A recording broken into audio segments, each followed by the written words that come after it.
Okay. Hello chatters, my name is Rohit and you are watching Wrestle Chatter.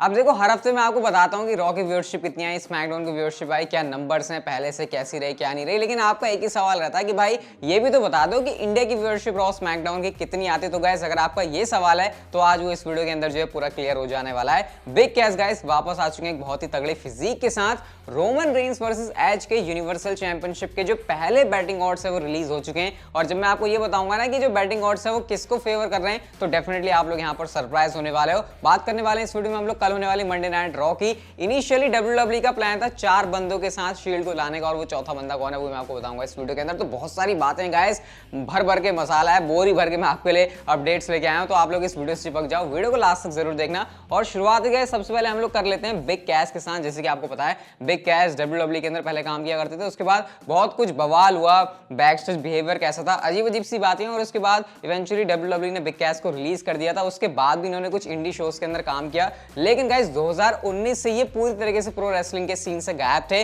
But guys अभी recently लैरियट pro wrestling के लिए big cash ने जो है अपना प्रो रेसलिंग के अंदर रिटर्न कर लिया, जहां पर इनका नाम कैज एक्सल है, CAZ एक्सल। और गाइस आप लोग यहां पर बिग कैश को देख सकते हो। डब्ल्यूडब्ल्यूई के अंदर मुझे नहीं लगता कभी भी इतनी तगड़े फिजिक के अंदर बिग कैश कभी भी थे। और यहां पर भाई बहुत ज्यादा मतलब एक मॉन्स्टर जैसा बंदा बिग कैश नजर आ रहा है। तो भाई काफी सही लग रहा है बिग कैश के लिए देख के। अब ये तो नहीं मैं आपसे कह रहा कि वो डब्ल्यूडब्ल्यूई के अंदर आ रहे हैं या फिर क्या उनके वापस आने का सीन है, लेकिन फिर भी भाई डब्ल्यूडब्ल्यूई ऐसी प्लेस नहीं जहां पर आप लोग प्रो रेसलिंग कर सकते हो। यूएसए के अंदर तो वैसे भी बहुत सारी जगह हैं। तो बिग कैश के लिए देख के काफी अच्छा लग रहा है। बाकी इस ट्रांसफॉर्मेशन के बारे में आपके क्या थॉट्स हैं कमेंट करके आप लोगों को जरूर बता सकते हो। हम लोग चलते हैं गाइस अपनी अगली स्टोरी की तरफ, और ये जोड़ी है द मिस से। अब आपको पता ही है मिस के डब्ल्यूडब्ल्यूई चैंपियन बनने के बाद कैसे सोशल मीडिया के ऊपर लोगों ने एकदम से ना बवाल करना शुरू कर दिया कि मिस को चैंपियन बना दिया। सरप्राइजिंग सभी के लिए था क्योंकि कोई एक्सपेक्ट नहीं कर रहा था कि मिस कैश इन करके ड्रू मैकिंटायर को हराकर डब्ल्यूडब्ल्यूई चैंपियन बन जाएंगे। वो भी ऐसा कारनामा पहले भी कर चुके हैं। तो गाइस स्पेशली उन फैंस के लिए जो कि मिस को हेट कर रहे हैं, एक टी शर्ट ही बनाया था डब्ल्यूडब्ल्यूई ने। जैसे कि आप लोग इस वाली मर्च में देख सकते हो मिस की फोटो है जहां पर उन्होंने डब्ल्यूडब्ल्यूई चैंपियनशिप को होल्ड किया हुआ है और यहां पर लिखा है hate it daily and loving it. यानी मिस कह रहे हैं कि भैया लोग मेरे को हेट कर रहे हैं तो भाई मेरे को तो ये चीज बहुत ज्यादा पसंद आ रही है। एक गाइस मैं आपको इंटरेस्टिंग बात और बता देता हूं कि मिस जब लास्ट वीक मतलब अभी जो रॉ गई उसमें जब आए थे तो उनकी साइड प्लेट्स नहीं लगी हुई थी डब्ल्यूडब्ल्यूई चैंपियनशिप की। मतलब वो होता नहीं है, मतलब हर एक बंदे की अपनी बेल्ट के साथ साइड में अलग सी प्लेट होती है। वो कभी तो वो ड्रू मैकिंटायर वाली लेके घूम रहे हैं, कभी वो नॉर्मल सी डब्ल्यूडब्ल्यूई का सिर्फ उसमें साइन लगा हुआ है। तो इससे ये भी एक्सपेक्ट कर रहे हैं कि नहीं भाई सच में जो मिस का टाइटल रेन है ना वो हो सकता है एक आध हफ्ते का ही हो, क्योंकि जब उनको प्लान्स ही नहीं है ज़्यादा लंबे टाइम तक चैंपियन रखने के लिए तो शायद उनकी जो कस्टम प्लेट्स है वो ही नहीं लगाई हुई हैं। अब देखते हैं भाई ये वाली थ्योरी कितनी सही साबित होती है। वैसे शायद इस चीज़ के लिए हमको ज़्यादा वेट करने की जरूरत नहीं, 24 घंटों से भी कम का इंतजार है और हमको सब कुछ पता लग जाएगा। तो देखते हैं फिर भाई। लेकिन मिस ने अपने हेटर्स के लिए तो एक टी शर्ट निकाल दी। अब देखते हैं वाली मर्चेंडाइज जो है कैसा परफॉर्म करती है।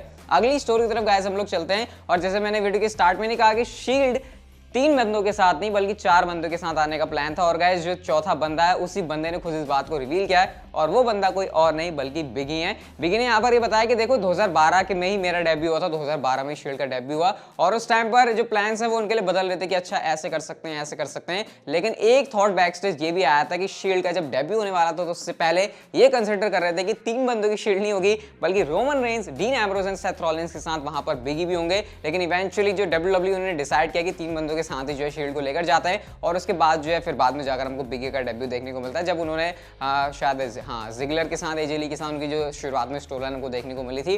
उस टाइम पर तो भाई बिगी बिल्कुल अलग ही थे। बिगी लैंगस्टन का नाम हुआ करता था और वो बिल्कुल मतलब उनको अलग ही तरीके से टेलीविजन पर दिखाते थे। मतलब अभी तो बड़े रंगीले से हैं लेकिन शुरुआत में बहुत ज्यादा खतरनाक वाले मूड में लगते थे। वैसे मैं चाह रहा हूँ कि अब भी बिगी को अगर सिंगल्स रन दे रहे हैं, उनको इंटरकॉन्टिनेंटल चैंपियन बना दिया तो थोड़ा सा ना उनको खतरनाक सा बना दो ताकि फैंस उनको थोड़ा और सीरियसली ले। लेकिन खैर ये वाला गिमिक भी उनका काफी सही लगता है क्योंकि इतने टाइम से हम लोग उनको न्यू डे के अंदर देख रहे हैं। बट शायद अगर डब्ल्यूडब्ल्यूई कुछ डिफरेंट प्लान करती तो शील्ड का एक मेंबर बिगी बन सकते थे। वैसे क्या आप चाहते हैं ऐसा कि बिगी भी शील्ड का एक पार्ट हो?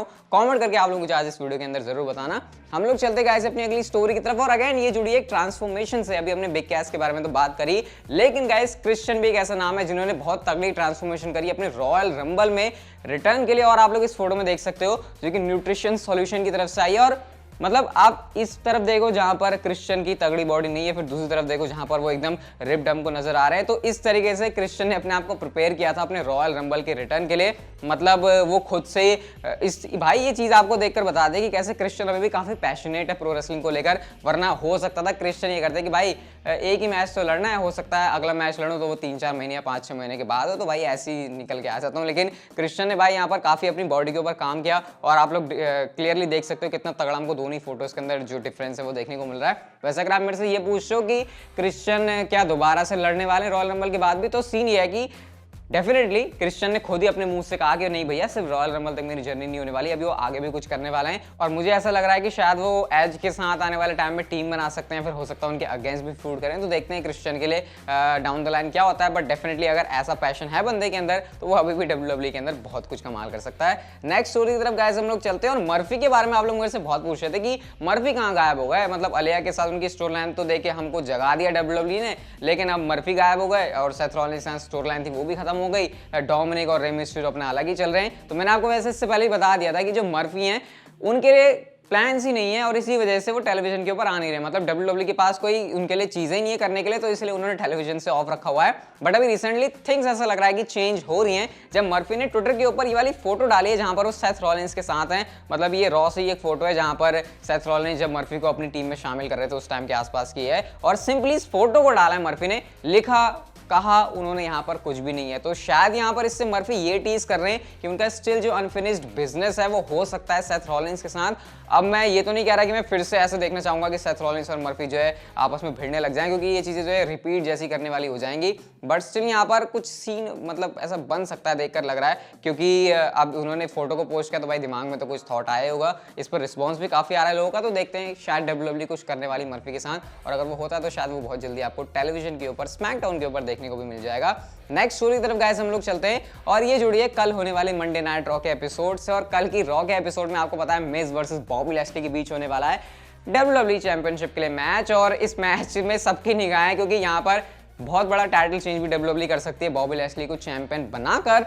And according to Bobby Lashley ये चीज गाइस कल मंडे नाइट रॉ के एपिसोड में होने वाली, जैसे कि आप लोग इस ट्वीट के अंदर देख सकते हो। सिंपली यहाँ पर बॉबी लैशली ने अपनी फोटो डाली है जहां पर उन्होंने होल्ड किया है WWE चैंपियनशिप को और उन्होंने लिखा है टुमारो एंड न्यू, मतलब हैशटैग एंड न्यू। आपको पता है जब भी कोई नया चैंपियन बनता है तो इस वाले हैशटैग का यूज करते हैं, हैशटैग WWE रॉ, और साथ में उन्होंने WWE को भी टैग किया हुआ है। यानी बॉबी लैशली के हिसाब से कल का वो दिन होने वाला है जब वो बन जाएंगे WWE के अंदर WWE चैंपियन। बॉबी लैशली तो भाई बहुत ज्यादा कॉन्फिडेंट है और जिस तरीके से लास्ट वीक उन्होंने कमाल किया था भाई, ये कॉन्फिडेंस उनका आना भी चाहिए। लेकिन भाई बॉबी लैशली ये ध्यान रखना कि मैच में कोई इंटरफेयर ना कर ले, क्योंकि इंटरफेरेंस होती है तो फिर यहाँ पर जो सीन है वो अलग बन सकता है। बाकी कल की रॉ की अगर मैं और आपको बात बताऊं तो ज्यादा कुछ WWE ने एडवर्टाइज किया नहीं है। कल ड्रू मैकिंटायर का रिटर्न है, ऑफिशियल है। तो देखते हैं फिर कल रॉ के एपिसोड में क्या चीजें हमको देखने को मिलती हैं।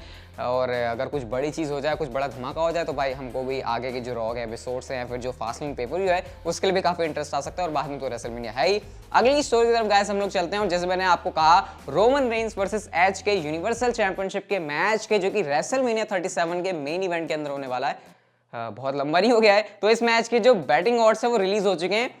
एंड अगर आप सोच रहे हो कि इस मैच में एज जीतने वाले हैं तो ऐसा नहीं होने वाला। अगर आप सोच रहे हो कि रोमन रेंस जीतने वाले हैं तो ऐसा भी नहीं होने वाला, क्योंकि according to betting odds exactly same हैं। यानी इस समय इस मतलब फिलहाल के हिसाब से बैटिंग ऑड्स कह रहे हैं कि एज एंड रोमन रेंस के इस मैच को जीतने का एकदम बराबर चांस है। अब इसका मतलब ये मत समझ लेना कि मैच ड्रॉ होने वाला है, और मतलब ड्रॉ या फिर कुछ ऐसा होने वाला है, नो कॉन्टेस्ट होने वाला है। रिजल्ट तो इस मैच का निकलेगा, लेकिन अकॉर्डिंग टू बैटिंग ऑड्स अभी फिलहाल किसी भी एक सुपरस्टार को फेवर करना बहुत ज्यादा मुश्किल है कि कौन इस समय रेस में आगे चल रहा है। तो इससे ही हमको पता चलता है कि गाइस ये मैच कितना ज्यादा अनप्रिडिक्टेबल है, क्योंकि बहुत रेयरली ऐसा होता है कि किसी मैच की बैटिंग ऑड्स के अंदर जो ऑड्स हैं वो एग्जैक्टली सेम हो। तो भाई यहाँ पर मानना पड़ेगा कि WWE इसके अराउंड बहुत ज्यादा जो है सस्पेंस या फिर क्लाइमैक्स या फिर बहुत कुछ ऐसे ड्रामा बना सकती है, क्योंकि इस मैच का रिजल्ट प्रेडिक्ट करना वाकई में बहुत मुश्किल हो जाएगा। एक ऐसा बंदा जो कि अपनी पूरी जर्नी लेकर आ रहा है, रॉयल रंबल में वापस आ रहा है, फिर दोबारा से वर्ल्ड चैंपियन बनने का देख रहा है, लेकिन दूसरा है ट्राइबल चीफ जिसको कि अपने आप को प्रूव करना है स्मैकडाउन के ऊपर, जो कि बहुत टाइम से कर भी रहा है। तो